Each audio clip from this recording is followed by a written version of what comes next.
പുതിയൊരു വീഡിയോയിലേക്ക് എൻ്റെ എല്ലാ പ്രിയപ്പെട്ട കൂട്ടുകാർക്കും ഒരിക്കൽ കൂടി സ്വാഗതം. ഇന്നത്തെ നമ്മുടെ വീഡിയോ എന്ന് പറയുന്നത് വളരെയധികം ശക്തിയുള്ളതും അതുപോലെ തന്നെ നമ്മുടെ പേഴ്സിലൊക്കെ എപ്പോഴും സൂക്ഷിക്കാൻ പറ്റുന്നതും, ചില സമയങ്ങളിൽ നമ്മളൊക്കെ പറയാറില്ല ഇഷ്ടംപോലെ കാശൊക്കെ നമ്മുടെ കയ്യിലേക്ക് വരുന്നുണ്ട്, പക്ഷെ എങ്ങനെ പോയി എന്നൊന്നും അറിയാൻ പറ്റത്തില്ല, എങ്ങനെ ചിലവായി എന്ന് പോലും അറിയാൻ പറ്റത്തില്ല. ഈ പേഴ്സ് ഒരു പ്രയോജനമില്ലാത്ത പേഴ്സാണ്, അല്ലെങ്കിൽ ഇതിനകത്ത് പൈസ വെച്ചിരുന്നു കഴിഞ്ഞാൽ നിലനിൽക്കുന്ന ഒരു പേഴ്സ് അല്ല എന്നൊക്കെ നമ്മൾ പേഴ്സിനെയൊക്കെ കുറ്റപ്പെടുത്തി പറയാറൊക്കെ ഇല്ലേ. അപ്പോൾ അങ്ങനെയൊക്കെയുള്ള കാര്യങ്ങൾക്ക് ഒരു മാറ്റം വരുന്നതിന് വേണ്ടിയിട്ട് നമുക്ക് എന്ത് ചെയ്യാം, അല്ലെങ്കിൽ പേഴ്സിൽ നമുക്ക് സൂക്ഷിക്കാൻ പറ്റുന്ന എന്ത് കാര്യമാണ് ചെയ്യാൻ പറ്റുന്നത് എന്നുള്ളതാണ്. നമ്മൾ എഴുതി ഇതുപോലെ പേഴ്സിൽ സൂക്ഷിച്ചു കഴിഞ്ഞാൽ നമ്മുടെ പേഴ്സിൽ എപ്പോഴും കാശ് ഉണ്ടായിരിക്കും. ഒരിക്കലും നമുക്ക് പൈസയ്ക്ക് ഒരു ബുദ്ധിമുട്ട് വരികയോ അല്ലെന്നുണ്ടെങ്കിൽ എന്ന് കരുതി നമ്മളങ്ങ് ഒരുപാട് ഇതാവും എന്നല്ല പറയുന്നത്. ജോലിക്കൊന്നും പോവാതെ വീട്ടിലിരിക്കുമ്പോൾ തന്നെ നമുക്ക് പണങ്ങളെല്ലാം വന്നു കയറും എന്നൊന്നും അല്ല ഞാൻ പറയുന്നത്. നമ്മൾ ജോലിക്കൊക്കെ പോയെങ്കിലേ ചെയ്യാൻ പറ്റൂ, നമ്മുടെ കർമ്മം നമ്മൾ ചെയ്തെങ്കിൽ മാത്രമേ പറ്റൂ.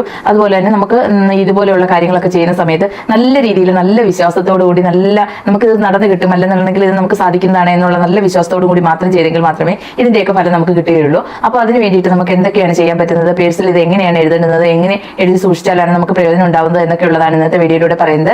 അപ്പോൾ അത് എന്തൊക്കെയാണെന്നുള്ളത് നമുക്ക് നോക്കാം, വീഡിയോയിലേക്ക് പോകാം. അപ്പോൾ നമ്മൾ ചില നമ്പറുകളൊക്കെ എഴുതുന്ന കാര്യങ്ങളൊക്കെ പറഞ്ഞിരുന്നു. നമ്മളിപ്പോൾ നമ്പറുകളൊക്കെ എഴുതുമ്പോൾ ചില നമ്പറുകൾക്ക് അതിൻ്റെതായ പവർ ശക്തിയും ഒക്കെ ഉണ്ട്. അങ്ങനെയൊക്കെയുള്ള നമ്പറുകളെയാണ് നമ്മൾ ഏഞ്ചൽ നമ്പറുകൾ എന്ന് പറയുന്നത്. അപ്പോൾ ഈ ഏഞ്ചൽ നമ്പറുകൾ കൊണ്ട് ഒരുപാട് പേർക്ക് പല പല ഏഞ്ചൽ നമ്പറുകളുണ്ട്. ഇങ്ങനെയുള്ള ഏഞ്ചൽ നമ്പറുകൾ കൊണ്ട് പല ആൾക്കാർക്കും ഒരുപാട് ഗുണങ്ങൾ ഉണ്ടായിട്ടുണ്ട്. നമുക്ക് ഇന്ത്യയിലുള്ളതിനേക്കാളും ഒക്കെ പുറത്തൊക്കെ ഉള്ള രാജ്യങ്ങളിലാണ് ഏറ്റവും കൂടുതൽ ആൾക്കാർ ഈ ഏഞ്ചൽ നമ്പറുകളൊക്കെ ഉപയോഗിക്കുന്നത്. ഈ ഏഞ്ചൽ നമ്പറുകൾ ഉപയോഗിച്ച് ഫലം കിട്ടി ഒരുപാട് പേർക്ക് റിസൾട്ട് കിട്ടിയിട്ടുള്ള ആൾക്കാർ ഒരുപാട് പേര് നമ്മുടെ സമൂഹത്തിൽ തന്നെ ഉണ്ട്. അതുപോലെ തന്നെ ഈ ഏഞ്ചൽ നമ്പറുകളൊക്കെ ഒരു പ്രത്യേക രീതിയിൽ നല്ല വിശ്വാസത്തോടു കൂടി തന്നെ നമ്മൾ ഉപയോഗിക്കുകയാണെങ്കിൽ അതിന്റെ ഫലം വളരെയധികം ഗുണമുള്ളതായിരിക്കും. കാരണം അതിന്റെ റിസൾട്ട് എന്ന് പറയുന്നത് അമേസിംഗ് ആയിരിക്കും. നമുക്ക് വിശ്വസിക്കാൻ പോലും പറ്റത്തില്ല ഇത്ര നല്ല റിസൾട്ട് നമുക്ക് കിട്ടും എന്നുള്ളത്. നമുക്ക് വിശ്വസിക്കാൻ പറ്റത്തില്ല, കാരണം അത്രയും നല്ലൊരു റിസൾട്ട് ആയിരിക്കും നമുക്ക് കിട്ടുന്നത്.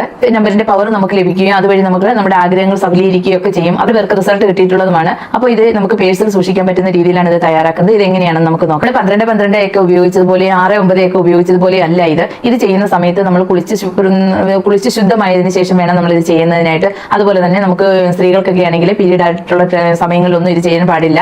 അപ്പോൾ അതുപോലെ മരണമൊക്കെ നടന്ന പോലെ വലയമൊക്കെ ഉള്ള സമയങ്ങളിലൊന്നും ഇത് ചെയ്യാനായിട്ട് പാടില്ല. കുറച്ച് ശുദ്ധിയോടുകൂടി ചെയ്യേണ്ടുന്ന ഒരു കാര്യമാണ് ഇത്. ശുദ്ധിയോടുകൂടിയും ഇതേപോലെ തന്നെ നല്ല വിശ്വാസത്തോടും കൂടി ചെയ്യുകയാണെങ്കിൽ ഇതിന്റെ റിസൾട്ട് വളരെ അമേസിംഗ് ആയിരിക്കും. കാരണം അതിന്റെ റിസൾട്ട് കിട്ടിയ ഒരു വ്യക്തിയാണ് ഞാൻ. അതുകൊണ്ട് തന്നെയാണ് ഞാൻ ഇത്ര വിശ്വാസത്തോടു കൂടി നിങ്ങളോട് ഇത് പറയുന്നത്. കാരണം ഞാൻ ഇത് ഉപയോഗിച്ച് നോക്കി, എനിക്ക് നല്ല റിസൾട്ട് കിട്ടിയതായിരുന്നു. കാരണം എന്ന് പറഞ്ഞു കഴിഞ്ഞാൽ എനിക്ക് എൻ്റെ കയ്യിൽ എപ്പോഴായാലും ഒരു എന്താ പറയുക, പേഴ്സിൽ നമുക്ക് എത്ര പൈസ നമ്മുടെ കയ്യിലോട്ട് കിട്ടിക്കഴിഞ്ഞ് കഴിഞ്ഞാലും നിമിഷ നേരം കൊണ്ട് അത് തീർന്നു പോകുമായിരുന്നു. കാരണം എന്ന് വെച്ച് കഴിഞ്ഞാൽ നമ്മുടെ കയ്യിൽ ഒരു പൈസയും മീതിയായിട്ട് നിൽക്കുകയില്ല. ഇത് ഇഷ്ടംപോലെ വരവുണ്ട്, പക്ഷെ അതിന് ഇരട്ടി നമുക്ക് ചിലവുമായിരുന്നു. കാരണം എങ്ങനെയായാലും എന്തെങ്കിലും ഒരു കാര്യങ്ങൾ വന്ന് നമുക്കത് ആ പൈസ ഇതിൽ നിന്ന് പോകും. അപ്പോൾ എനിക്ക് തന്നെ തോന്നിയിട്ടുണ്ട് ഒരു രാശിയില്ലാത്ത പേഴ്സാണ്, അല്ലെന്നുണ്ടെങ്കിൽ ഒരു പ്രയോജനമില്ലാത്ത പേഴ്സാണ്, ഇതുകൊണ്ട് ഒരു പ്രയോജനം ഇല്ല എന്നൊക്കെ എനിക്ക് തോന്നിയിട്ടുണ്ട്. പക്ഷെ അതിൽ നിന്ന് ഈ ഒരു മാർഗ്ഗം ചെയ്ത് കഴിഞ്ഞപ്പോഴേക്കും എനിക്ക് നല്ല റിസൾട്ട് ഉണ്ട്. എപ്പോഴും അതിനകത്ത് എന്തെങ്കിലുമൊക്കെ പൈസകൾ, നമ്മുടെ അത്യാവശ്യത്തിനുള്ള പൈസകൾ എന്തെങ്കിലുമൊക്കെ എന്ന് കരുതി നിറച്ചങ്ങ് പൈസ ഇരിക്കുന്നതെന്നല്ല പറയുന്നത്. എപ്പോഴും നമ്മുടെ അത്യാവശ്യത്തിനുള്ള പൈസകൾ അതിൽ തന്നെ കാണും. കാരണം നമ്മൾ മുഴുവൻ എല്ലാം അങ്ങ് തീർന്നു പോകാത്ത ഒരു അവസ്ഥ. കാരണം എപ്പോഴും അതിൽ എന്തെങ്കിലുമൊക്കെ കാണും. ആ ഒരു രീതിയിലേക്ക് ആയിട്ടുണ്ട്. അപ്പോൾ അതിന് വേണ്ടിയിട്ട് ഞാൻ ചെയ്ത മാർഗ്ഗങ്ങൾ എന്തൊക്കെയാണെന്ന് നിങ്ങളുമായിട്ട് ഇവിടെ പറയാം. അതുപോലെ തന്നെ ഇത് എപ്പോഴാണ് ചെയ്യേണ്ടതെന്ന് പറയാം.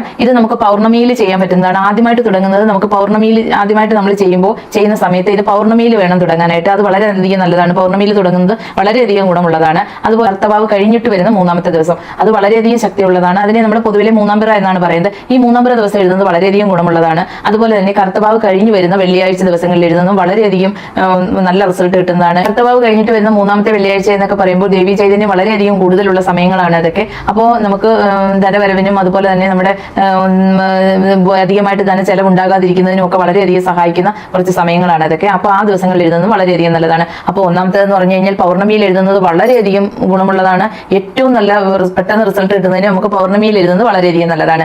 രണ്ടാമതെന്ന് പറഞ്ഞു കഴിഞ്ഞാൽ 3ാം പിറ, അതായത് കർത്തവാവ് കഴിഞ്ഞ് വരുന്ന 3ാമത്തെ ദിവസം എഴുതുന്നത് വളരെയധികം നല്ലതാണ്. അടുത്ത 3ാമത്തേതെന്ന് പറഞ്ഞു കഴിഞ്ഞാൽ കർത്തവാവ് കഴിഞ്ഞ് വരുന്ന വെള്ളിയാഴ്ച ദിവസങ്ങളിൽ എഴുതുന്നതും വളരെയധികം നല്ലതാണ്. ഇതെല്ലാം ഈ 3 ദിവസങ്ങളിൽ എഴുതുന്നതാണ്. ഏറ്റവും നല്ല റിസൾട്ട് കിട്ടുന്ന ദിവസങ്ങൾ ഈ ദിവസങ്ങളിൽ എഴുതുന്നത് തന്നെയാണ്. അതുപോലെ തന്നെ ഇനി അടുത്തതായിട്ട് ഏതൊക്കെ സമയങ്ങളിൽ നമുക്ക് എഴുതാൻ പാടില്ല എന്ന് നോക്കാം. കർത്തവാവ് കഴിഞ്ഞ് വരുന്ന വെള്ളിയാഴ്ചകളിലായാലും അതല്ലെന്നുണ്ടെങ്കിൽ കർത്തവാവ് കഴിഞ്ഞ് വരുന്ന 3ാം പിറയുടെ അന്നായാലും എന്ന് എഴുതി കഴിഞ്ഞ് കഴിഞ്ഞാൽ നമ്മൾ രാഹുകാലത്തിലും അതുപോലെ യമകണ്ഠകാല സമയത്ത് ഈ 2 സമയങ്ങളിൽ എഴുതാൻ പാടില്ല. നമ്മുടെ കലണ്ടറിൽ നോക്കുമ്പോൾ കലണ്ടറിൽ എഴുതിയിട്ടുണ്ടാവും തിങ്കളാഴ്ച ദിവസങ്ങളിൽ രാഹുകാലം എപ്പോഴാണ്, അല്ലെങ്കിൽ വെള്ളിയാഴ്ച ദിവസങ്ങളിൽ രാഹുകാലം എപ്പോഴാണെന്ന്. അപ്പോൾ ആ രാഹുകാലം നോക്കുക, അതിന്റെ തൊട്ട് താഴെ യമകണ്ഠകാലം കാണും. ഈ 2 സമയത്ത് നമ്മൾ എഴുതാൻ പാടില്ല. നമ്മൾ ഈ പൗർണമിയിൽ എഴുതുകയാണെങ്കിലും അതല്ലെന്നുണ്ടെങ്കിൽ 3ാം പിറയുടെ അന്ന് എഴുതുന്നതിനായാലും ഇല്ലെങ്കിൽ കർത്തവാവ് കഴിഞ്ഞ് വരുന്ന വെള്ളിയാഴ്ചകളിൽ എഴുതുകയാണെങ്കിലും ഒരു കാരണവശാലും നമ്മൾ ഈ രാഹുകാലത്തിലും യമകണ്ഠകാല സമയത്തും, ഈ സമയം കുറച്ച് സമയങ്ങൾ ആ സമയം എത്രയാണെന്ന് കാണിച്ചിരിക്കും കലണ്ടറിൽ, ആ സമയങ്ങളിൽ നമ്മൾ എഴുതാതിരിക്കാൻ പ്രത്യേകമായിട്ട് ശ്രദ്ധിക്കുക. ഈ രണ്ട് സമയങ്ങൾ ഒഴിച്ച് ബാക്കി ഏത് സമയത്ത് നമുക്ക് എഴുതാവുന്നതാണ്. ഇനി അടുത്തതായിട്ട് നമുക്ക് ഈ നമ്പർ ഏതിലാണ് എഴുതേണ്ടതെന്ന് നമുക്ക് നോക്കാം. ഒന്നുകിൽ നമുക്ക് ഇത് ഒരു ആലിലയിൽ എഴുതാവുന്നതാണ്, അതല്ലെന്നുണ്ടെങ്കിൽ നമുക്ക് ഇത് ബേ ലീഫിൽ എഴുതാവുന്നതാണ്. അതായത് നമ്മൾ ബിരിയാണിയിലൊക്കെ ഇടുന്ന ഒരു ഇലയിലെ വൈനയിലയുടെ ടൈപ്പ്, അപ്പോൾ ബേ ലീഫിൽ നമുക്ക് എഴുതാവുന്നതാണ്. അതല്ലെന്നുണ്ടെങ്കിൽ ഈ ആലിലയിൽ നമുക്ക് എഴുതാവുന്നതാണ്.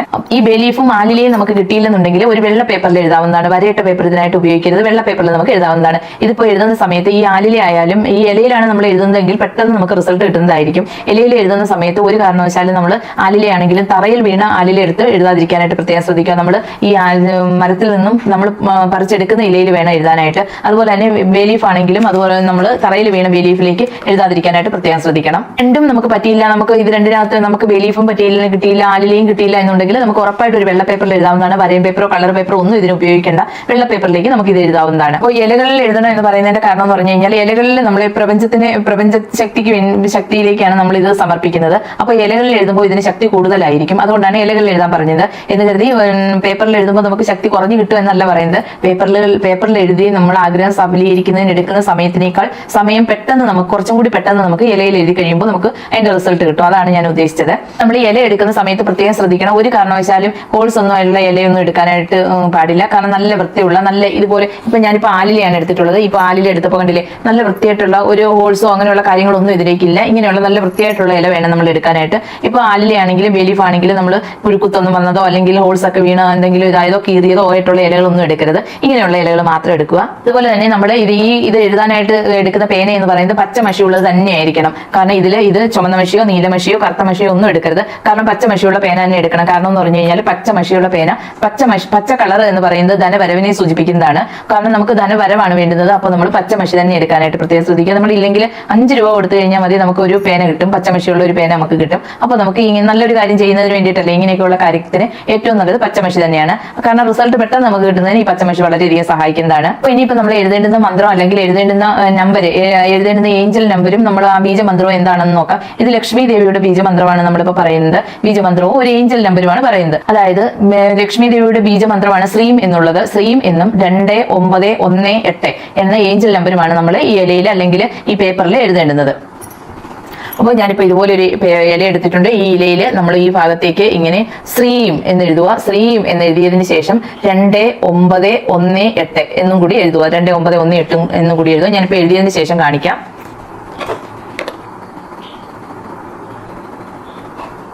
ഇപ്പോൾ ഞാൻ ഈ ഇലയിൽ ഇതുപോലെ എഴുതിയിട്ടുണ്ട്. പക്ഷെ പച്ച ഇലയിൽ പച്ച മഷി വെച്ച് എഴുതുമ്പോൾ നിങ്ങൾക്ക് അത്ര വ്യക്തമായിട്ട് കാണാൻ പറ്റത്തില്ല. അപ്പോൾ ഞാനൊരു വെള്ള പേപ്പറിലേക്ക് എഴുതി കാണിക്കാം എങ്ങനെയാണ് എഴുതേണ്ടതെന്ന്.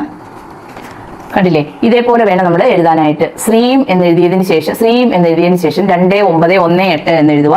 വളരെയധികം ശക്തിയുള്ള ഒരു ഏഞ്ചൽ നമ്പരും അതുപോലെ തന്നെ ബീജമന്ത്രവുമാണ് ഇത്. ഒരു കാരണവശാലും നമ്മൾ ഇതിനെ എന്താണ് പറയുക, അശുദ്ധമായ രീതിയിലൊന്നും എഴുതാതിരിക്കാനായിട്ട് പ്രത്യേകം ശ്രദ്ധിക്കുക. കാരണം നമുക്ക് ഗുണമാണ് കിട്ടേണ്ടത്, ദോഷമല്ല കിട്ടേണ്ടത്.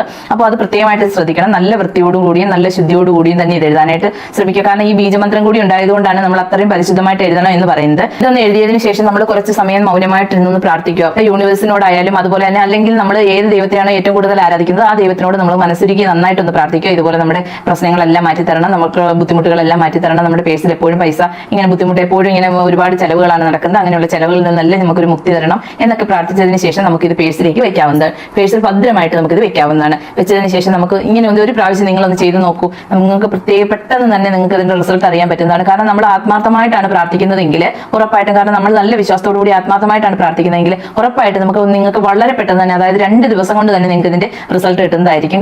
പെട്ടെന്ന് തന്നെ നമ്മുടെ പേഴ്സിലെ പൈസയൊക്കെ വന്ന് ചേരുന്നതായിരിക്കും. അതുവഴി നമുക്ക് ബുദ്ധിമുട്ടുകളൊന്നും ഇല്ലാതിരിക്കുന്നതിനും അതുപോലെ തന്നെ നമുക്ക് അധിക ചെലവുകൾ, ഏറ്റവും പ്രധാനപ്പെട്ട കാര്യം അതാണ്. കാരണം നമ്മൾ എത്ര കിടന്ന് കഷ്ടപ്പെട്ട് പൈസയൊക്കെ ഉണ്ടായി കഴിഞ്ഞാലും അധിക ചിലവുകളൊക്കെ വരുമ്പോഴാണ് ഏറ്റവും കൂടുതൽ നമുക്ക് ബുദ്ധിമുട്ടുണ്ടാകുന്നത്. കാരണം അധിക ചിലവുകൾ വരുമ്പോൾ പിന്നെ നമ്മുടെ കയ്യിൽ ഒരു പൈസയും കാണത്തില്ല. പക്ഷേ അങ്ങനെയുള്ള അധിക ചിലവുകളൊന്നും വരാത്ത രീതിയിൽ നമ്മുടെ എന്താണ് പറയുക, യൂണിവേഴ്സ് നമ്മളെ രക്ഷിക്കും. ഉറപ്പായിട്ട് നമുക്ക് ഇതിന്റെ നല്ല വിശ്വാസത്തോടുകൂടി ചെയ്ത് കഴിഞ്ഞാൽ ഇതിന്റെ റിസൾട്ട് ഉറപ്പായിട്ടും കിട്ടും. കാരണം എനിക്ക് അതിന്റെ റിസൾട്ട് കിട്ടിയതാണ്. അതുകൊണ്ട് തന്നെയാണ് ഞാൻ നിങ്ങളുമായിട്ട് ഇത് ഷെയർ ചെയ്യുന്നത്. നല്ല റിസൾട്ട് കിട്ടുന്നതാണ്. അത് നമ്മൾ ഇതുപോലെ തന്നെ എഴുതണം, പ്രത്യേകം ശ്രദ്ധിക്കുക. പച്ചമഷി കൊണ്ട് തന്നെ എഴുതാനായിട്ട് ശ്രദ്ധിക്കുക. ഇനിയിപ്പോൾ ഇത് എപ്പോൾ നമുക്ക് പേഴ്സിൽ നിന്ന് എടുത്ത് മാറ്റണം എന്ന് നിങ്ങൾ ചോദിക്കാം. അപ്പോൾ ഇത് നമ്മൾ ഒന്നുകിൽ നമ്മൾ ഇലയാണ് വെക്കുന്നത്, ഇലയൊക്കെ അങ്ങ് ഉണങ്ങി, ഇല കുറേ ദിവസം കഴിയുമ്പോഴത്തേക്കും ഉണങ്ങി പോയില്ലേ, ഉണങ്ങി പൊടിഞ്ഞു പോകുമ്പോൾ നമ്മൾ പൊടിയാനൊക്കെ ആയി അത് കുറച്ച് ഭാഗമൊക്കെ മുറിഞ്ഞൊക്കെ പോയി തുടങ്ങുകയാണെങ്കിൽ അപ്പോൾ മുറിഞ്ഞത് പിന്നെ അതിൽ വെച്ചിരിക്കരുത്. അങ്ങനെയുള്ള സമയത്ത് നമുക്കത് എടുത്ത് മാറ്റാം. അതുപോലെ തന്നെ പേപ്പർ ആണെന്നുണ്ടെങ്കിൽ പേപ്പർ നമ്മൾ പേഴ്സിലൊക്കെ വെച്ചിരിക്കുകയാണെങ്കിൽ കുറച്ച് ദിവസമൊക്കെ കഴിയുമ്പോഴത്തേക്ക് ഒരു 3-4 മാസമൊക്കെ കഴിയുമ്പോഴത്തേക്കും ഒരുപാട് അങ്ങ് മുഷിഞ്ഞ് ഒരു മാഴിക്കൊക്കെ ആയി പന്നലായിരിക്കുന്നതാണ്. കാണാം. അപ്പോൾ ആ ഉള്ള സമയത്ത് നമുക്ക് ഇതെടുത്ത് മാറ്റാവുന്നതാണ്. ഇതെടുത്ത് മാറ്റുന്ന സമയത്ത് പ്രത്യേകം ശ്രദ്ധിക്കാം,